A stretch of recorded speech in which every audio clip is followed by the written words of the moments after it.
올해는 힘차고 진취적인 용처럼 서서히 날아오를 준비하고 계시죠? 누구보다 더 높이 날고 싶다면 그 방법은 법 속에서 찾아보시죠. 우리들의 법, 김일중입니다. 올해만큼은요, 마음속에 상상의 동물 청룡을 한 마리씩 키우고 계시지 않으실까요? 그 청룡 무럭무럭 잘 크도록 제가 도와드릴게요. 안녕하세요, 변호사 임지혜입니다. 제천에서 용은 안 나도 법을 통해 멋진 용이 될 수 있도록 도와드리겠습니다. 빅데이터 전문가 전민기입니다. 용 가는데 구름 가고 범 가는데 바람 간다. 저는 구름이 되고자 합니다. 코미디언 기리기리 김기리입니다. 반갑습니다. 자, 반갑습니다, 여러분. 반갑습니다. 네. 자, 청룡의 해에 또 이렇게 인사를 드리고 있는데 용처럼 촥 이렇게 멋지게 비상하실 준비 되셨습니까, 다들? 저는 뭐 사실 비상이라기보다는 저도 나름 동안이지 않습니까? 그럼요. 네. 근데 제가 올해 40 됐더라고요. 이제 뭐 형님들 같은 경우는 그렇게 놀랄 만한 일은 아니겠지만은 마흔이 뭐 왜요? 그냥 좀 충격이에요? 좀 그렇잖아요. 네. 뭐가 그래요? 예. 불혹의 나이로 오신 걸 축하드립니다. 축하드립니다. 좀 당혹스럽잖아요, 이게. 근데 육체적으로 내가 사실 맞구나라는 걸 인정해야 되겠구나. 그렇지 않으면 좀 위험하겠구나. 그래서 올해는 제가 뭐 용처럼 날아오른다기보다는 조금 건강함을 좀 유지해 보려고 그런 계획을 어린 친구가 못하는 말이 없어요, 그죠? 예. 이제 뭐 체력 좀 딸릴 때가 되긴 한 거예요. 근데 저희가 뭐 용의 해다, 네. 뭐 용띠의 해다 얘기를 하는데 실은 용을 타고 촥 이렇게 멋지게 날아오는 애니메이션 재밌게 본 거 있어요. 드래곤 길들이기. 오, 그렇죠, 그렇죠. 그죠? 라이트 퓨어리. 네. 이름까지 기억하는군요. 네네. 우리 미지의 섬으로 슉 날아갔다가 돌아오는 그런 세상 한 번씩 또 꿈꿔보게 되잖아요. 그럼요. 저는 사실 그 용 한 마리를 키울 수 있다면은 네. 울릉도를 좀 오. 대전처럼 왔다 갔다 했으면 좋겠어요. 울릉도요? 울릉도? 거긴 사실 한번 가려면 큰 결심이 필요하잖아요. 그렇죠. 이렇게 먼 섬에 또 먼 지역에 사는 분들에게 용의 역할을 대신해줄 그런 법이 통과가 됐습니다. 그래요? 네, 바로 울릉도, 흑산도 등 국토 외곽 먼섬 지원 특별법인데요. 2023년 12월 20일 본회의에서 재석 의원 199명 중 찬성 199명. 오. 만장일치로 통과를 했습니다. 그러니까 모든 의원이 공감하는 법이 통과가 됐다는 얘기인데 이게 이름만 딱 들어도 먼 섬에 국가가 지원을 하겠다.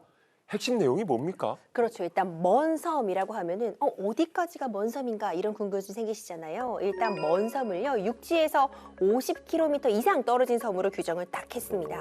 그리고 안전한 어떤 정주 환경의 조성, 소득 증대 및 어떤 생활 기반 시설의 정비 등 주민 삶의 질의 향상을 위해서 국가가 지원하는 법적 근거를 담고 있습니다. 50km 이상 떨어진 섬이면은 아까 말씀하셨던 울릉도, 뭐 흑산도뿐만 아니라 엄청 많은 또 섬들이 있잖아요. 네, 이 기준을 보니까요. 먼 섬은 지금 인천시 서해 5도, 뭐 예를 들면 백령도나 연평도 이런 5곳이 있고요. 전라남북도에 22곳, 경상북도 3곳, 그리고 제주특별자치도 4곳 등 모두 34곳인데요. 이 중에 무인도는 빠지고 서해 5도는 이미 특별법이 있죠. 그 외 20여 곳이 이 먼섬 특별섬 적용 대상입니다. 굉장히 기쁜 법이 통과가 됐지만 49km에서 50km 이 사이에 있는 그 거리에 있는 섬들은 굉장히 아쉬울 것 같거든요. 그러니까 뭐 49.999 이렇게 되면 50km가 안 돼가지고 또 지원을 못 받는 건가? 뭐. 벌써 속상한데요, 저는? 예, 정확한 기준이 그러니까 어디서부터 50km인 거예요? 그러니까 가장 가까운 육지와 50km 이상 떨어지거나 예. 직선 기선을 기점으로 하는 유인섬을 말하는데요. 이 직선 기선이 뭐냐면 우리나라 서해 남해 최외곽 섬을 이은 바로 선입니다. 그러니까 이곳부터 12해리, 그러니까 22.224km가 우리의 영해인데요. 그 인천 옹진군의 소령도가 서해 북측 마지막 직선 기섬 그 기점이 되는 거고요. 그 위로는 북한과 영해 분쟁 우려가 있어서 따로 직선 기선을 긋지 않습니다. 그런데 이제 소령도는 무인섬이에요. 오. 그렇군요. 근데 특히 이제 흑산도나 울릉도 같은 경우는 국경 수비대 역할을 하는 곳이기도 했는데 그동안 참 열악했었거든요.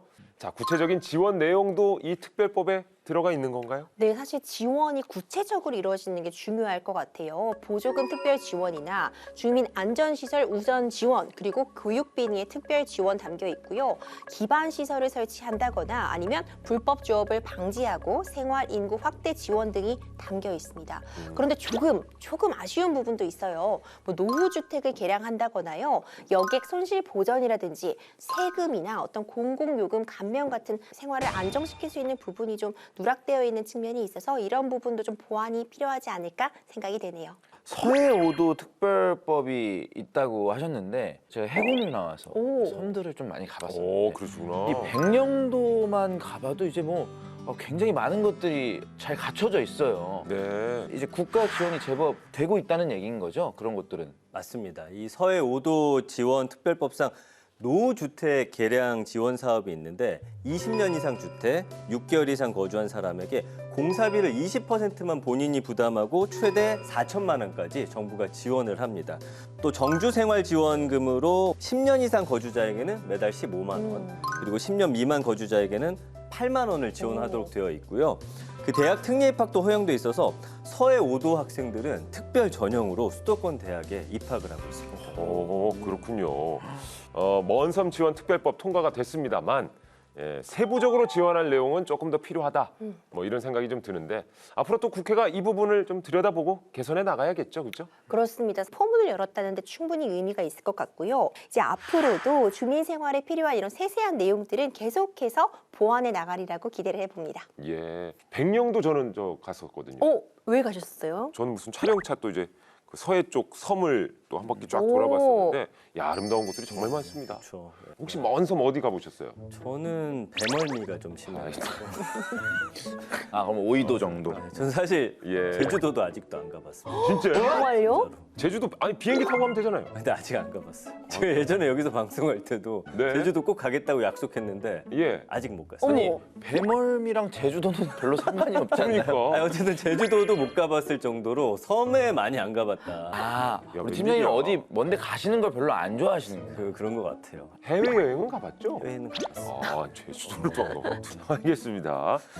자, 실제로 먼 섬을 떠나서 정말 섬 인구도 좀 줄고 급격히 노령화되고 있어서 머지않아서 무인도로 변하게 될 거라는 전망이 좀 나오고 있는데요. 그래서 자, 이어지는 특급 전문가와 함께하는 응답하라 21대 국회에서 다룰 이 법 굉장히 중요합니다. 국회가 응답한 특별한 통과법 지금부터 함께 하시죠.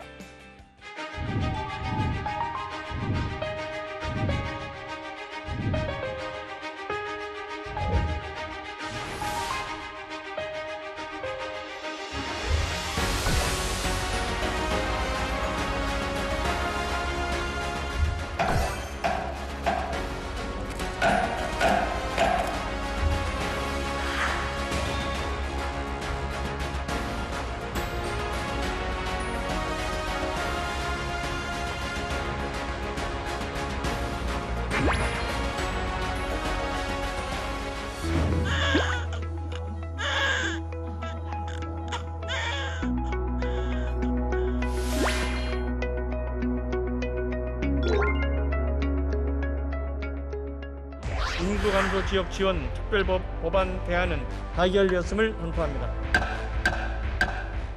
내 집 돌보듯이 열심히 가꾸는 마을은 외지 사람들이 보기에도 사랑스럽죠. 도시를 이제 더는 물건처럼 대하지 말고 생명으로 보자.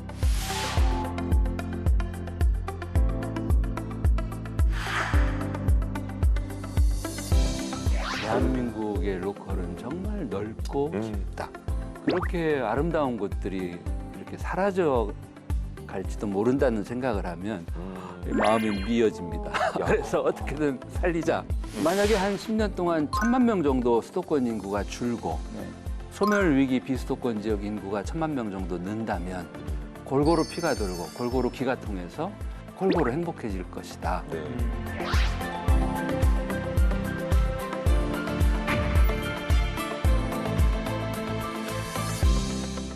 도시의 정석이 무엇인지 알고 싶다면 이분께 묻는 것이 최고의 정석입니다. 도시 설계 1인자 서울시립대학교 정석 교수 나오셨습니다. 어서 오세요. 네, 안녕하세요.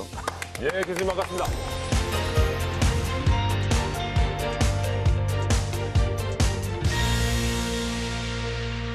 청룡의 해가 이제 시작이 됐다고 하니까요. 예. 어떻게 좀 새해 문을 좀 열고 계십니까?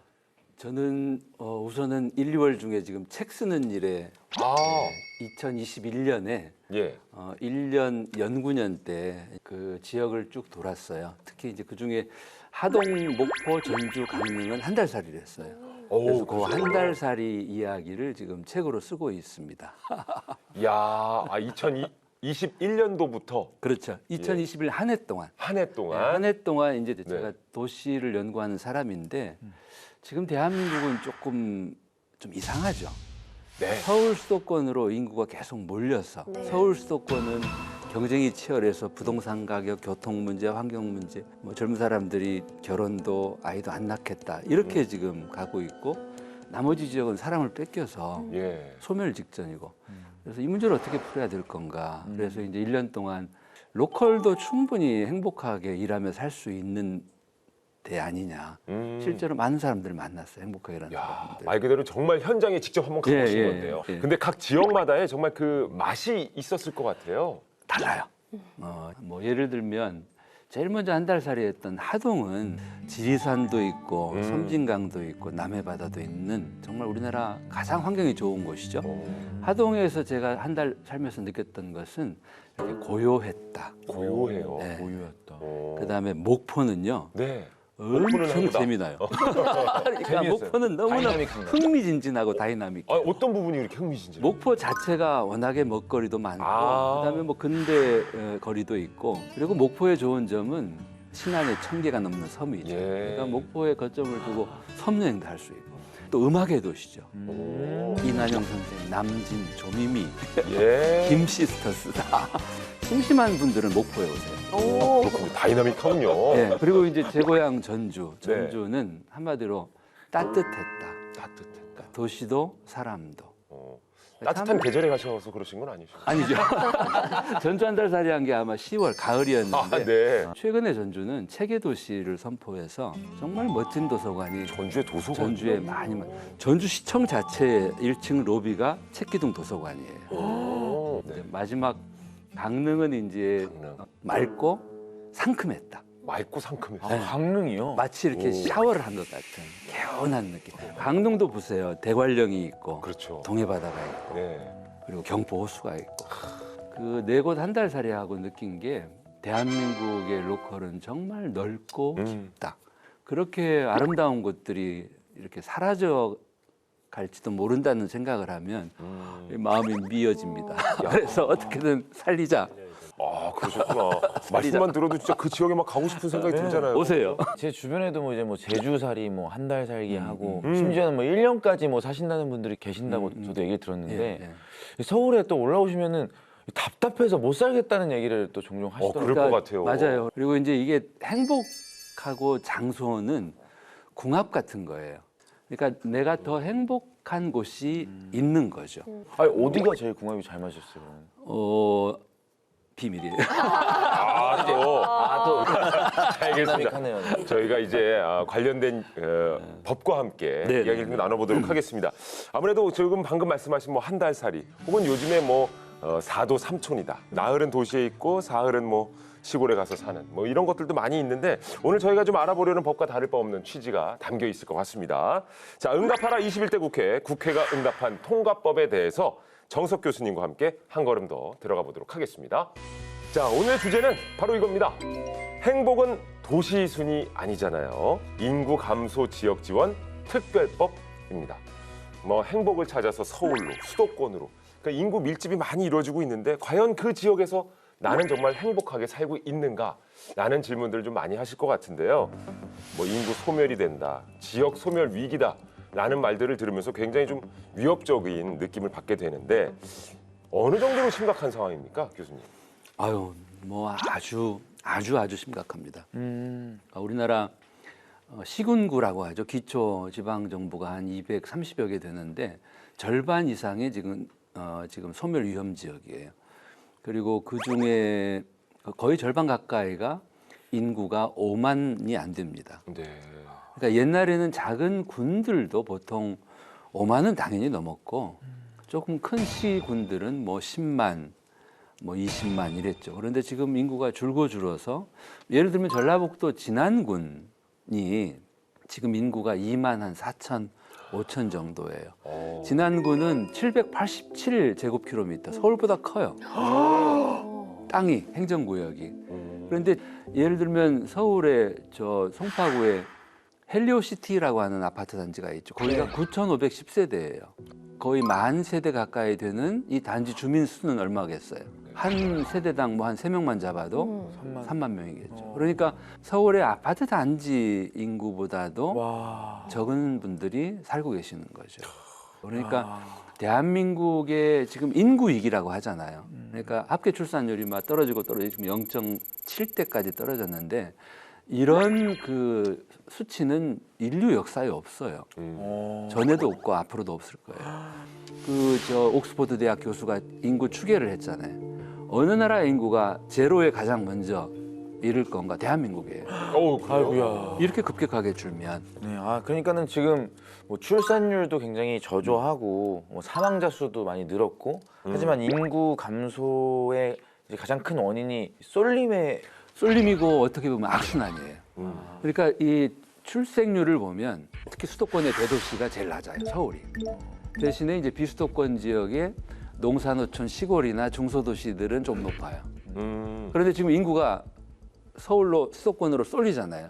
그러면은 젊은 층들이 신혼부부들이 서울 수도권에 오면 경쟁이 치열하니까 아이를 더 안 낳는 거죠. 그렇죠. 그러니까 그다음에 아이를 많이 낳던 비수도권 지역이나 농산어촌 시골 지역은 아이를 낳을 사람들이 떠나버리니까. 그러니까 이게 이제 악순환의 굴레에 우리가 갇힌 거예요. 됐네요. 네.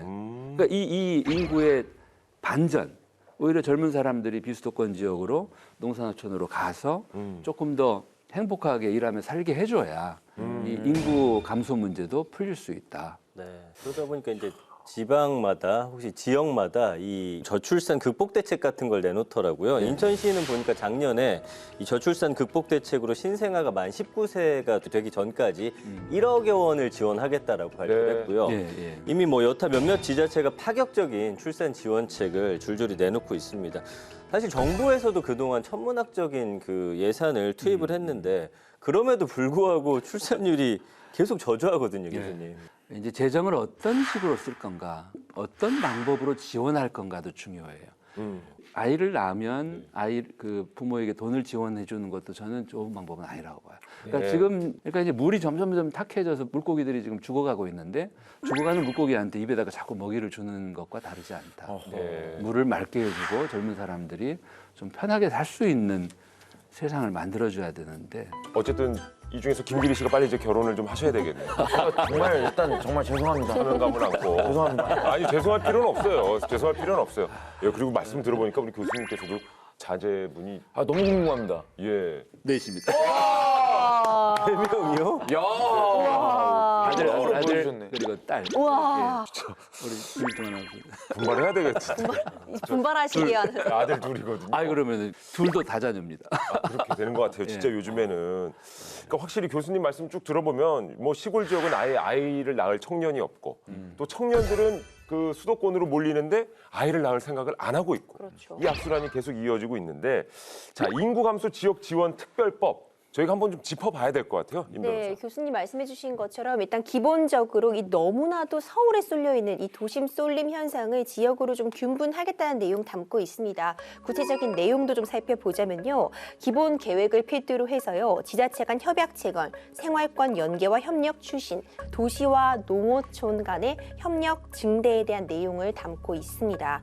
또 지방 교부세의 지원이라던가 청년과 중장년층의 정착 지원, 생활 환경 개선 등 그 지역 특성을 반영한 생활 맞춤형 어떤 지원 전략들이 자세하게 명시가 되어 있거든요.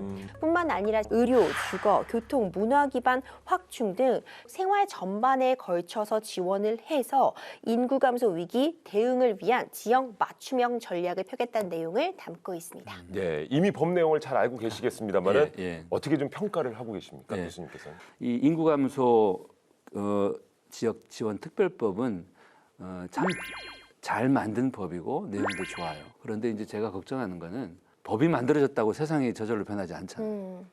그러니까 국가가 이 문제에 대한 의지가 얼마나 있는가. 그러니까 특히 지방의 인구 감소, 작은 시군들의 이 문제를 풀겠다라고 하는 의지가 어느 정도일까. 그게 제가 제일 걱정되는 부분이고 네. 쉽지는 않을 거예요. 의지와 방법의 문제. 예. 네. 아 그리고 이제 또 지자체 간의 협력 강화도 굉장히 중요하다고 얘기를 들었었는데 협력 강화라는 게 예를 들면은 부울경 메가시티 같은 걸 예. 하잖아요. 기리 씨 부울경이 뭔지 알고 계시죠? 불경은 아니고 불경이요. 불경스럽습니다. 정말 불경스럽네요. 야, 부산, 울산, 경남인가요? 예, 예. 예, 그 지역에 이제 메가시티. 요즘에 문제로. 이제 뭐 부울경, 대세충 그러죠. 네. 네. 대전, 세종, 충청. 예, 그래서 이제 메가시티라고 하는 게 말 그대로 거대 도시인데 네, 네. 메가시티 주장의 이유는 이런 거예요. 수도권이 너무나 덩치가 크니까 수도권과 맞짱을 뜨려면 비수도권도 뭉쳐야 된다. 네. 그러니까 덩치를 키워야 된다. 그런데 만약에 부울경을 행정구역 통합해가지고 하나로 만들면 그 부울경 지역 안에 인구가 골고루 흩어질까요? 아니면 부울경의 핵으로 인구가 다시 쏠릴까요? 쏠릴 겁니다. 쏠릴 것 같아요. 이런 메가시티는 그리고 이제 궁극적으로 행정구역 통합을 전제로 해요. 그러면은 비용이 얼마나 많이 들겠어요? 제가 제안하는 방법은 소도시 연합입니다. 소도시를 연합하는. 예, 지방의 작은 소도시들은 하나하나는 힘이 약하죠. 그런데 이 소도시들이 서로 물리적으로 서로 대중교통으로 한 도시처럼 연결이 되면 서울의 지하철이나 버스처럼 연결이 되면 내가 진안군에 지금 살고 있는데 예를 들면 무주까지 대중교통 타고 뭐 20분이면 갈 수 있고 또 진안에서 전주까지도 대중교통으로 자가용보다 더 빨리 오게 해주면 그러면 진안 내 경쟁력이 커지는 거거든요. 우리 서울의 25개 구가 한 도시가 된 것처럼. 그리고 서로 경쟁할 게 아니라 하나의 생활권, 경제권을 만들어서 서로 협력하고 이러면 작은 우리 비수도권 지역의 소도시들도 경쟁력이 커질 수 있다. 지금 소도시 연결 말씀해 주셨는데 그런데 이제 현재 그 광주하고 대구를 잇는 달빛 내륙철도도 놓는다고 하고요, 교수님. 네. 그리고 또 익산과 여수를 잇는 그 전라선도 계획이 돼 있다고 하는데 어떻게 보세요? 그 대구하고 광주를 연결하는 철도도 저는 필요하다고 생각하는데 이전에 네. 우리가 가지고 있는 자산들 특히 조금 방치되어 있거나 덜 쓰이는 자산들을 활용하는 것부터 했으면 좋겠어요. 이제 새로운 개발 방식보다는 재생 방식. 그리고 이제 제가 제안하는 그 대중교통 지역 간 대중교통 가장 가성비 좋은 거는 BRT입니다. BRT. BRT. 버스 래피드 트랜짓. 우리 세종시에 서울시에 BRT 다니잖아요. 예. 그 대중교통의 가장 그 강력한 게 지하철이었어요. 네. 그런데 지하철은 건설비가 엄청 들어요. 그러니까 지금 수도권 지하철도 대부분 적자고 지방 도시들은 말할 것도 없고. 그래서 이제 지하철 다음에 등장한 대중교통이 트램이죠. 그러니까 도로 위를 달리는 기차. 유럽 도시들은 다 트램이죠. 그런데 이 트램도 비용이 꽤 들어요. 그래서 이제 등장한 게 BRT. 그러니까 버스를 2대 정도 연결해 가지고 전용 차로를 다니게 하는 거죠. 그러면 철길을 안 깔아도 되니까. 그래서 지하철이 1km에 지금 한 1,500억 들고 트램은 1km에 한 500억 들고 BRT는 1km에 30억이면 돼요. BRT는 이미 도로들은 다 나 있으니까 거기에 버스가 막히지 않고 다니기에 최단거리를 그리고 중요한 정류장만 쓰게 이런 거를 우리 국토교통부가 이 광역기초 지방정부와 협력해서 빨리 좀 갖춰지게 해야 네. 비수권 지역도 경쟁력이 네. 좋아질 거예요. 예. 확실히 이제 그 지역으로 가려면 그 청년층, 뭐 장년층 할 거 없이 주거 문제가 가장 또 중요한 문제일 것 같은데. 맞습니다. 그 현재 있는 그 빈집의 활용 방안도 굉장히 좀 중요할 것 같습니다. 참 이게 아이러니가 시골에 가보면 빈집이 엄청나게 많아요. 네. 그런데 청년들이 시골에 내려와서 살 집은 없어요. 여러 가지 이유가 있습니다. 그 로컬에 이렇게 사람들이 와야 피가 돌고 로컬이 살아날 거 아니에요. 그러면은 로컬이 준비할 게 있어요. 네. 저는 이거를 이제 5대 영양소라고 부릅니다.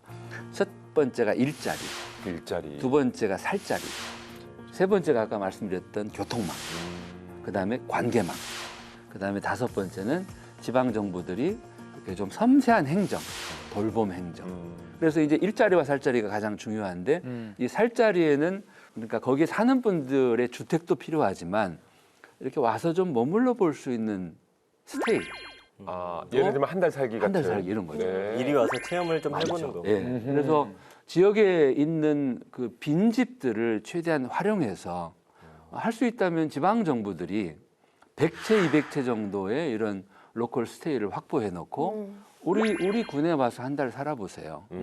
또는 뭐 인재들을 초대해서 우리가 1년 동안 무상으로 이 스테이를 제공해 드릴 테니까 우리 군에 와서 1년 동안 살아보십시오. 실제 이렇게 하는 데가 있어요. 네. 예를 들면 전남 강진군 같은 데가 농가의 빈집을 갖고 있는 건물주에게 강진군이 이렇게 이제 설득을 합니다. 빈집을 우리 군에 예를 들어서 10년 임대를 해주면 무상으로 네. 우리가 1억을 들여서 집을 고치겠습니다.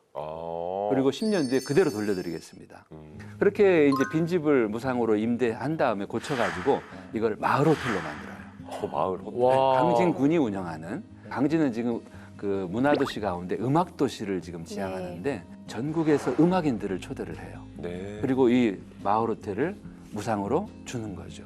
그럼 음악인들이 강진군에 와서 음악 활동하고 레슨도 하고 버스킹도 하고 이 살자리를 많이 만들어서 사람들을 초대하는 게 지금은 필요한데 빈집 건물주도 손해가 아니잖아요. 네. 내 집이 깨끗하게 고쳐지고 자기가 인수해서 숙박 사업을 해도 되고. 네, 교수님이 방금 말씀해 주신 것처럼 빈집 활용하는 것이 매우 중요할 것 같은데 네. 이미 21대 국회에서도요. 빈집 활용과 관련해서 여러 가지 법안들이 통과가 된 바가 있습니다. 네. 그중에서 특히 그러니까 공공의 필요에 따라서 빈집에 대한 정비 사업을 시행하는 경우에는 그 빈집의 수용이나 사용의 근거를 마련해서 필요한 조치를 이행하지 않고 있는 그런 소유자들에게 이행 강제금을 부과한다거나 네. 심지어 계속해서 이행하지 않으면 반복해서 이행 강제금을 부과할 수 있는 그런 내용이 주목할 만한 것 같습니다. 이렇게 하다 보면 빈집을 좀 더 많이 활용할 수 있지 않을까 싶어요, 교수님. 예.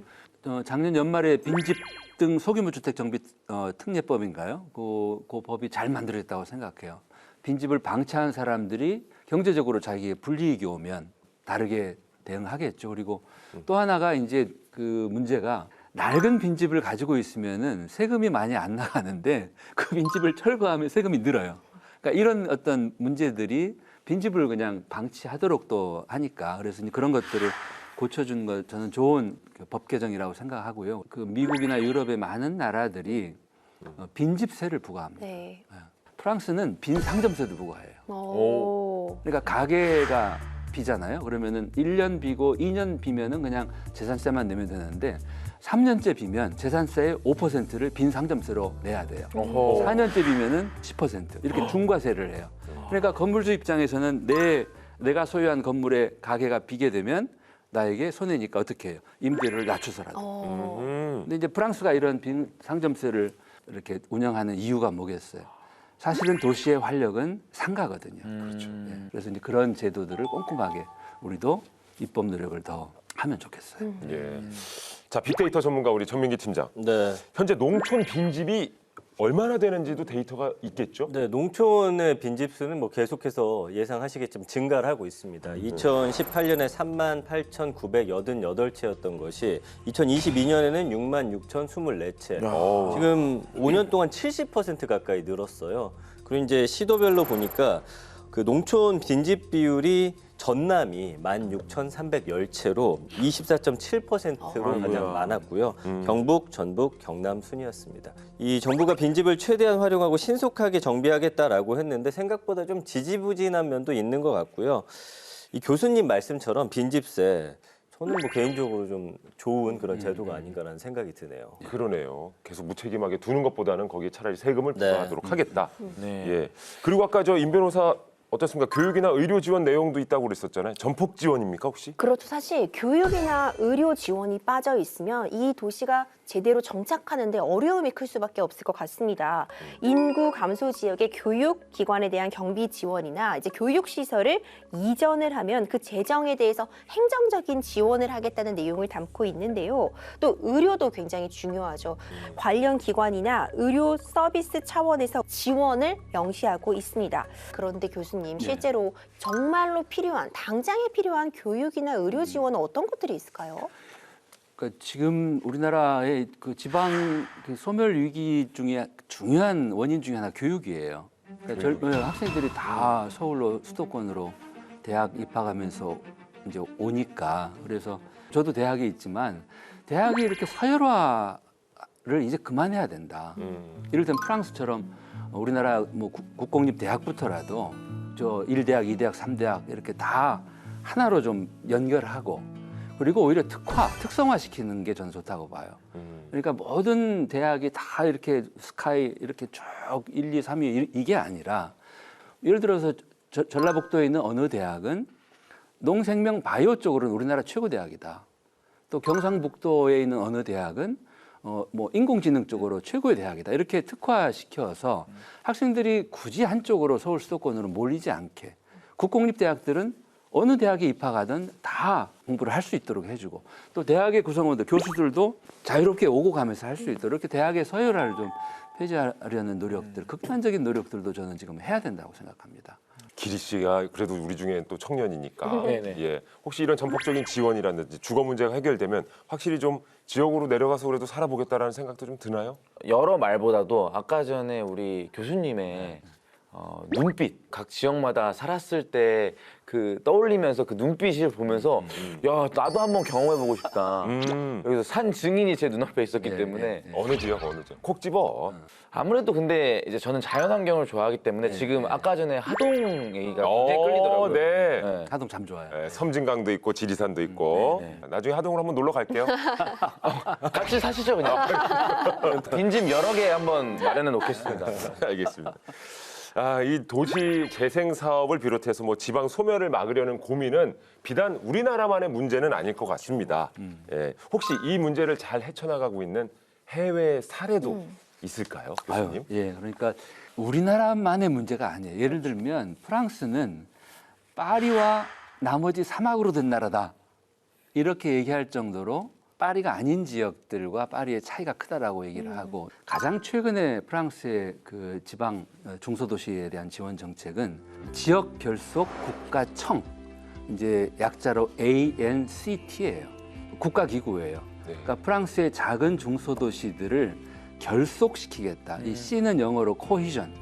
그러니까 이거 무슨 얘기냐면 프랑스의 이 가장 작은 지방 정부는 인구가 1,000몇 명인 경우도 아주 많아요. 그래요. 예. 그러니까 이렇게 작은 소도시들이 있는데 우리 같으면 이거 다 통합하자고 하겠죠. 네. 근데 프랑스는 통합하는 대신에 유지하면서 작은 소도시들이 옆에 있는 소도시들과 단단히 하나처럼 결속시켜서 경쟁력을 키우겠다. 그거를 국가가 주도적으로 하는 거죠. 그다음에 하나만 더 소개해드리면 영국인데요. 네. 영국은 원래 이제 중북부에 이 산업 도시들이 강했거든요. 그런데 이제 대처수상 때 런던 중심의 이제 금융 뭐 서비스 이쪽으로 이렇게 국가 정책을 바꾸다 보니까 이제 중북부 도시들이 엄청 힘들어졌고 그래서 영국은 최근에 이제 레벨링 업 프로젝트를 해요. 이거는 뭐냐면 그 중에 가장 힘든 데를 지원을 해서 평균 수준으로 끌어올리겠다는 거예요. 저는 이 정책이 그 갖는 그 발상이 저는 굉장히 중요하고 우리도 좀 이렇게 갔으면 좋겠어요. 우리는 자칫 가장 지금 열악한 데에다가 국가 재정 쏘아 부어봐야 무슨 효과가 있겠냐. 그거는 낭비다. 이렇게 생각하기 쉬운데 가장 취약한 데를 적어도 평균 수준으로 끌어올리면 여기만 좋은 게 아니라 이게 전체적으로 좋아진다. 이런 논리거든요. 그래서 우리나라 지금 이 지방을 살리는 정책을 이제 좀 수립할 때 이런 같은 병을 앓고 있는 여러 사례들을 좀 두루 공부하면서 우리에 맞는 정책을 좀 찾았으면 좋겠습니다. 예. 야, 영국의 레벨링업. 그러니까 상향 평준화를 좀 만들어 보겠다. 그렇죠. 예. 예. 여러 해외 선진 사례 교수님께서 말씀을 해주셨는데요. 우리나라 지자체도 사실 여러 가지 노력을 이미 기울이고 있을 것 같습니다. 교수님이 보시기에 그래도 우리나라에서 이 사례들 괜찮다, 잘하고 있다 하는 곳 어디 있을까요? 지난해 이제 경상북도의 연구 프로젝트를 1년 정도 수행을 했어요. 그러니까 우리나라의 지방 소멸 위기의 최전방이 경상북도죠. 네. 덩치는 크지만 그리고 22개, 21개 시군이 대부분이 이제 이런 소멸 위기를 겪고 있는데 예를 들면 의성군 인구 감소 대응을 위한 여러 가지 이제 사업이나 정책을 할 때 대부분 따로따로 합니다. 그러니까 국토교통부가 지원해주는 사업 따로, 또 문화체육관광부가 지원해주는 사업 따로, 또 중소 뭐 벤처기업부가 지원 사업 따로. 의성군은 이걸 하나로 묶은 거예요. 그래서 통합해서 해보니까 훨씬 효율적인 거죠. 그런데 거기에서 아이디어를 내가지고 의성군에서 최초로 했던 게 이웃사촌 시범마을이라는 걸 한 거예요. 그래서 지역이 필요로 하는 것들을 이 국가의 재정을 받은 걸로 나눠서 한 게 아니라 의성군에서 하나로 이렇게 엮어서 이렇게 해서 성과를 내고 지금은 영천 그다음에 이제 영덕으로 확대하고 있죠. 그야말로 지역 소멸을 막기 위해서는 누구 하나의 노력이 아니라 정말 정부, 지자체, 국민의 노력이 필요할 것 같고 속담도 좀 바뀌어야 되지 않습니까? 뭐 사람은 서울로 보내고 말은 제주도로 보내고 맞아요. 이 네. 속담. 그 예전에 왜 축구 경기할 때 구장을 넓게 써야 돼요. 네. 이런 분 계셨잖아요. 예. 저는 딱 지금 필요한 게 그거라고 봐요. 네네. 축구 경기를 하는데 선수들이 공 가는 대로 막 몰려다니면은 이거 동네 축구잖아요. 그렇죠. 그러니까 공격수가 빈 공간으로 침투를 하고 네. 그 앞에다가 볼을 패스를 해야 이 슈팅 찬스가 오죠. 대한민국은 넓은 나라예요. 행복하게 살았으면 참 좋겠습니다. 서울에서 김치 찾기 이런 것도 이제 전주에서 김치 찾기. 전민기 팀장도 우리 교수님의 개인 채널이나 이런 거 좀 보셨었죠? 그러니까 거기 보니까 좀 인상적인 그 워딩이 기억나더라고요. 일백탈수 지역 민구. 예, 1년에 100만 명씩 탈수도권 해서 그리고 지역에 우리가 꿈꾸는 그리고 우리가 주인인 민국 작은 나라를 세우자. 그게 일백탈수 지역 민국입니다. 이야, 1년에 100만 명씩만 내려가면 딱 10년이면 결정 나겠네요. 그렇죠. 만약에 한 10년 동안 1000만 명 정도 수도권 인구가 줄고 네.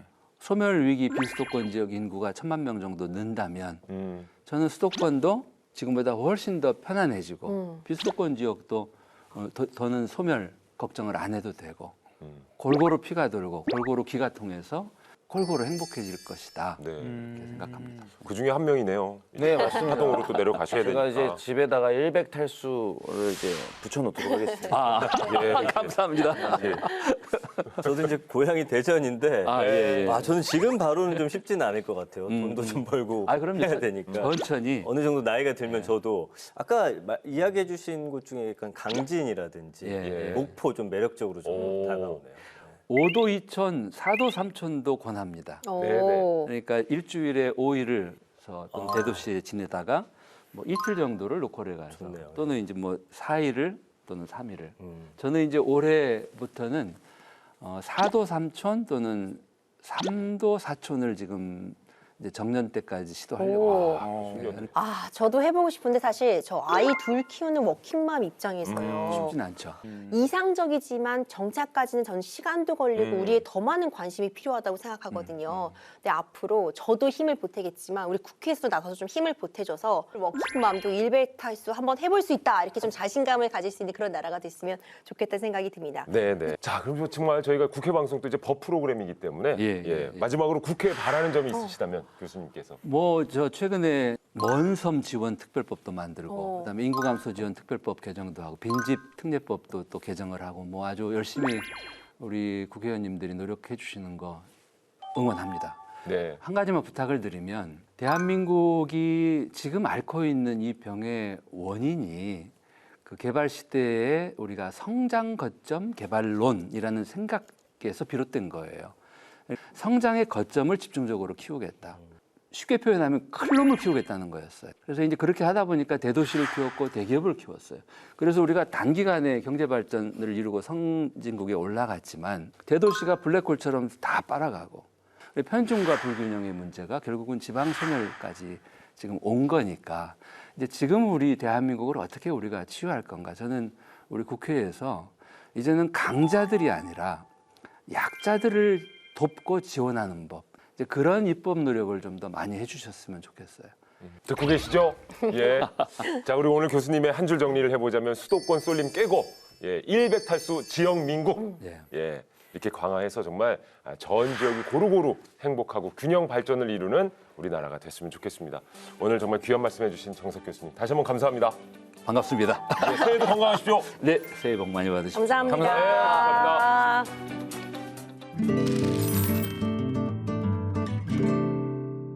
법을 몰랐다고요? 아니면 법을 잘못 알고 계셨다고요?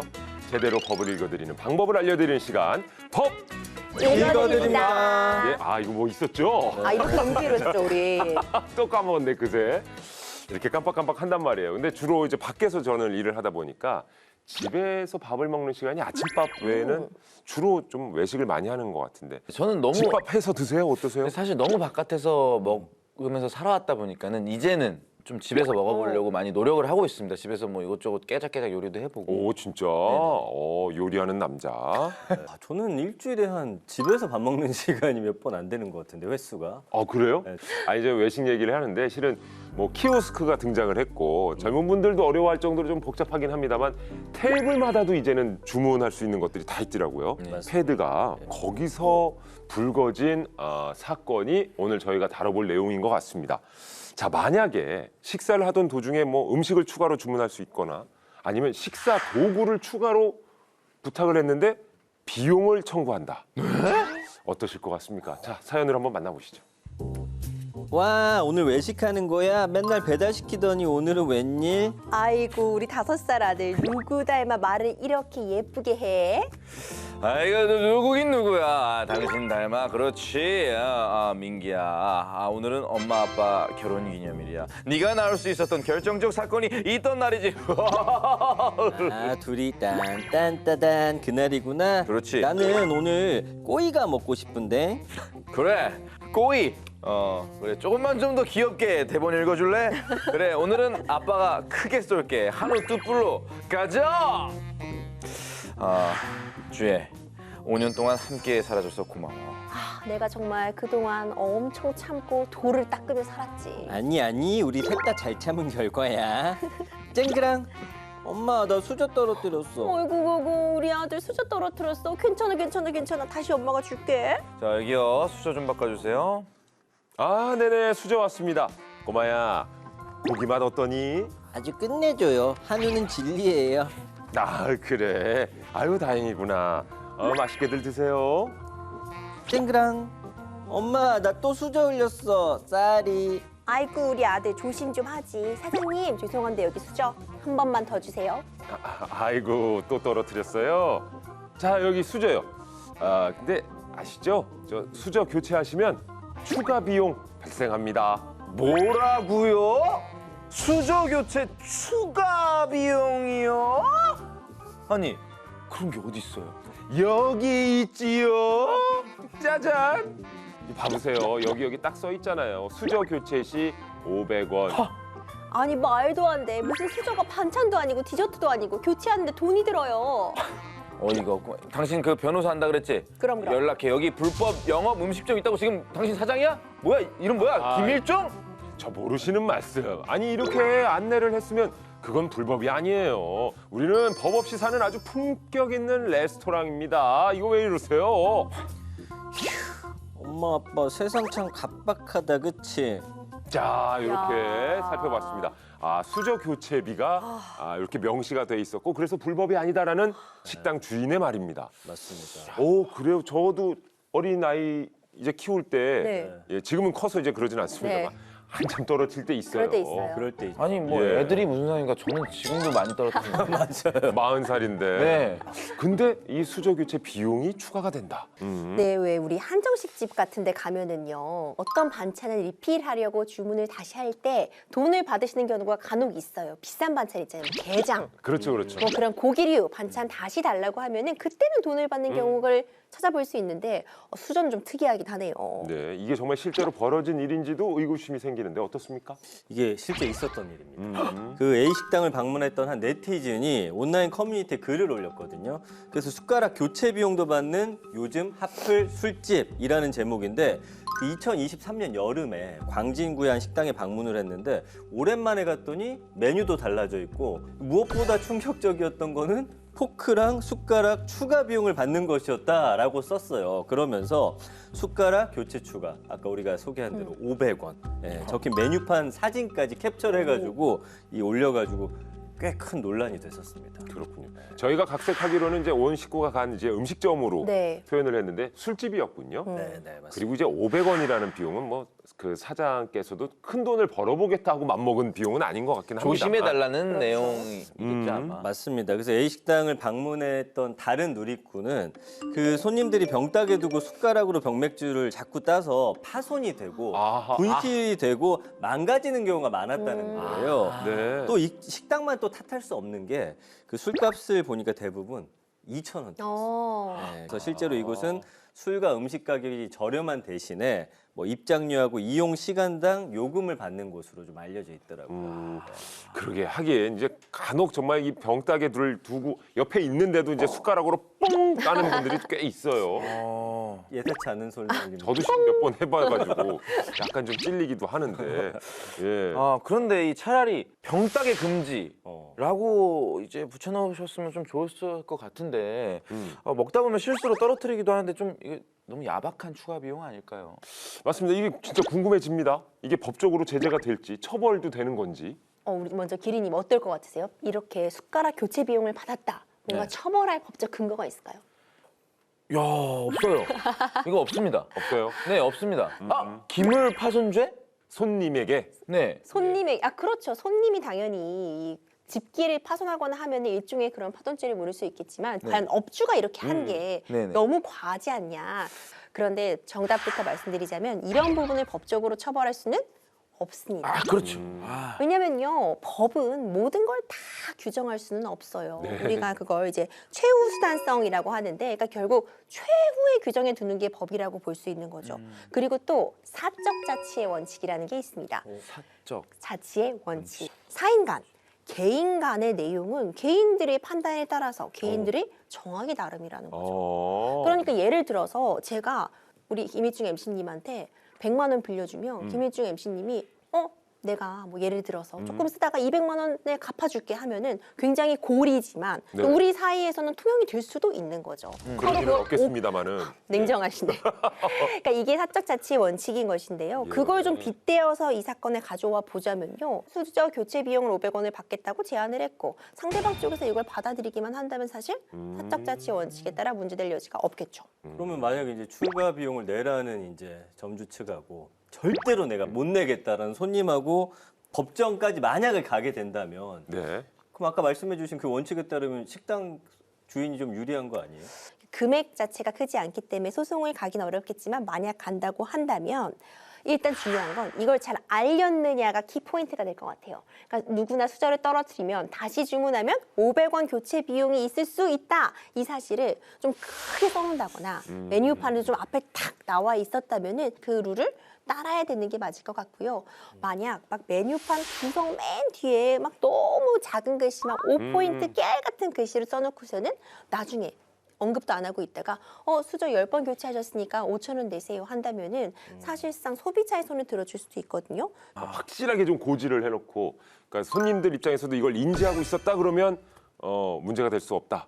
그렇죠. 얼마나 잘 알렸고 내가 그걸 받아들이기로 마음먹었냐에 따라서 달라질 수 있습니다. 예. 이와 비슷한 사례가 또 있습니까? 이런 경우도 있었어요. 뭐냐면 각기 다른 두 무한 리필 고깃집에서 벌어진 일인데 그 몇 년 전에는 어떤 식당 메뉴판에 고등학생은 1,000원, 운동선수는 30% 추가 금액을 받겠다 이렇게 알려줘가지고 누리꾼 사이에 이제 갑론을박이 좀 있었어요. 뭐 그게 되었나 보다. 네. 그래서 작년 12월에 한 온라인 커뮤니티에 또 이런 게 있었습니다. 군인들에게는 3,000원을 더 추가로 받겠다. 오. 그래서 메뉴판 사진에 아예 그게 올라와가지고 굉장히 항의성 그런 글들이 많이 달렸었는데 식당 사장님은 뭐라고 하냐면 군인들 한 번 오면 1인당 다른 사람들보다 훨씬 많이 먹고 5인분은 먹기 때문에 네. 우리도 물가가 많이 올라서 어쩔 수가 없다 이렇게 이야기를 한 거예요.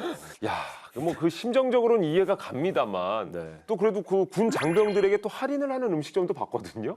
젊고 혈기왕성하고 또 남자들은 아 이게 본전을 뽑는다 그리고 뭐 이긴다 밥을 먹는 행위에서 왜 누굴 이긴다 이 가게를 상대로 내가 이겨내겠다 예. 왜 이런 승부욕이 발동하는지 모르겠지만 근데 이제 40 됐다고 그랬잖아요. 네. 예, 식욕도 좀 줄어. 어. 이런 걱정은 우리는 안 해도 되는데 네. 어쨌든 이런 경우도 만약에 고지를 했기 때문에 앞선 사례를 보면 불법은 아니다 이렇게 볼 수 있나요? 그렇죠. 그런데 운동선수나 네. 고등학생, 군인들이 적게 먹는 분 있을 수 있고요. 또 사실 적게 먹는 사람이 왔다고 해서 할인을 해주는 경우는 잘 없잖아요. 그렇죠. 할인을 하진 않네요. 그렇잖아요. 한 접시만 먹으면 오. 할인해주겠다. 또 이런 건 없잖아요. 그렇다 보니까 불쾌감은 충분히 느끼실 수 있는 상황인 것 같지만 어쨌든 내 식당에서 내가 돈을 어떻게 받겠다고 하는 건 기본적으로 사장님 마음이다.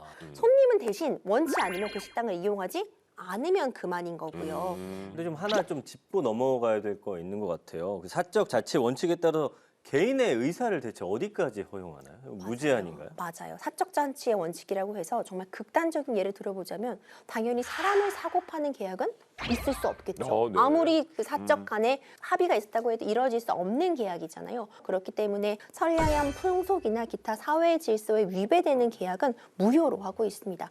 뭐 건물의 임차인이라던가 아니면은 뭐 금전의 차용인, 근로자 등 또 특별한 보호가 필요한 경우에는 법으로 사적 자치의 원칙을 제한해두는 그런 규정을 따로 마련을 해두고 있습니다. 야, 오늘 또 한 가지 배운 것이 사적 자치의 원칙인데 이것도 괜히 오해하셔서 예, 그릇되게 쓰시면 안 될 것 같아요. 그렇죠. 뭐 예를 들어 대부업 하시는 분들이 계약서에 엄청난 이자율을 써놓고는 이거 사적 자치에 그걸로 우리끼리 해야 돼. 이거 계약된 거야. 안 된다는 절대 거죠. 안 됩니다. 절대 안 된다는 거죠. 자, 김비리 씨가 오늘 내용을 한마디로 깔끔하게 정리해 주시죠. 네, 수저젓가락 포크 교체하면 500원. 네, 요 문구를 알아볼 수 있게 써놨다면 돈을 내셔라. 싫으면 다른 데 가라. 예. 굳이 식당에 가고 싶다면 좀 도구를 좀 챙겨가는 것도. 거기다가 하나 더 있죠. 제발 좀 숟가락으로 병 따지 말자. 그렇죠. 병은 병 따기로 따자. 예. 저희가 준비한 내용은 오늘은 여기까지입니다. 다음 시간에도 여러분 속을 시원하게 풀어줄 법과 함께 다시 돌아오겠습니다. 우리들의 법 다음 시간에도 함께해요.